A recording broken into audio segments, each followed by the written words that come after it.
Si je vous parle de Usher Feeling, ça vous dit quelque chose?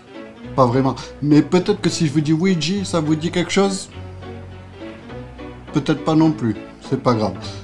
Voici son histoire.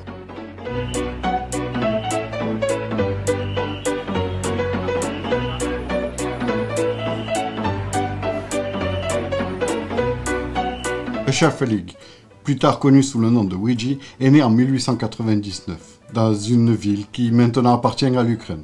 Son père, rabbin, ayant migré aux États-Unis juste après la naissance du futur photographe, sa famille le rejoint 10 ans plus tard dans les quartiers pauvres et juifs de New York. Dans cette vie miséreuse des bas-fonds new-yorkais, il collectionne les petits jobs afin d'aider sa famille. Sa passion pour la photographie lui vint un jour, alors qu'un photographe ambulant lui propose de le photographier dans la rue. Il s'achète donc un appareil photo d'occasion et va proposer des clichés des enfants aux familles plus aisées, habillées spécialement le dimanche. En 1917, il a alors 18 ans, il quitte sa famille, un peu trop ancrée dans la religion juive selon lui. Et là, il vit une période très miséreuse, vivant dans la rue, allant de hall de gare à refuge de sans-abri pour pouvoir dormir et passer une nuit au chaud. Mais s'acharnant, coûte que coûte, à trouver un emploi, il finit par dégoter un job de tireur photographique dans les laboratoires du studio Duckett & Adler, métier qu'il continuera par la suite à exercer dans les labos de l'agence Acme News Picture. De fil en aiguille, l'agence lui propose de devenir, lorsqu'il y a un remplacement à faire, photographe. Mais là, bien que le métier lui plaise, il a de plus en plus de mal à accepter que son nom ne soit pas associé à ses images lors des publications. C'est pourquoi il emporte toujours avec lui dans sa voiture une machine à écrire, afin de signer directement ses photos. Et c'est là qu'il devint indépendant. Son pseudo, Ouija, lui vient directement d'un surnom que ses collègues de l'agence lui avaient donné, en référence à la table de Ouija, utilisée en spiritisme, car il avait la réputation de communiquer avec les morts. Pourquoi me direz-vous? Parce qu'il arrivait toujours en avance sur les scènes de crime, souvent même avant la police. Mais ne cherchez rien de mystérieux à cela. Il avait tout simplement obtenu une radio lui permettant de capter les fréquences de la police et ainsi être au courant en même temps que les forces de l'ordre des accidents ou des meurtres qui venaient de se produire. Parlons matériel. Son appareil de prédilection est le Speedgraphic 4.5.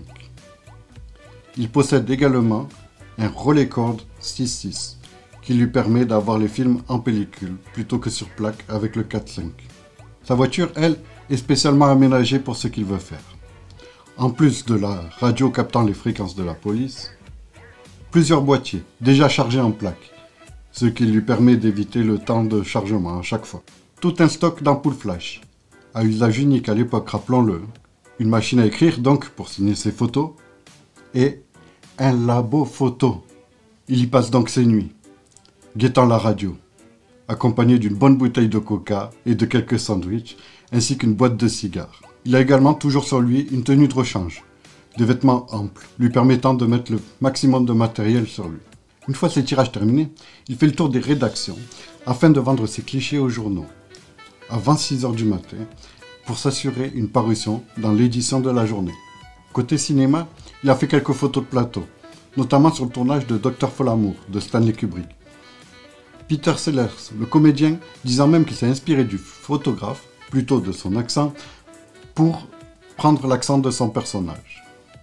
On peut facilement se faire une idée du personnage et sa manière d'aborder les choses dans le film The Public Eye, l'œil public, en 1992, avec Joe Pesci, qui campe un photographe librement inspiré de Ouija.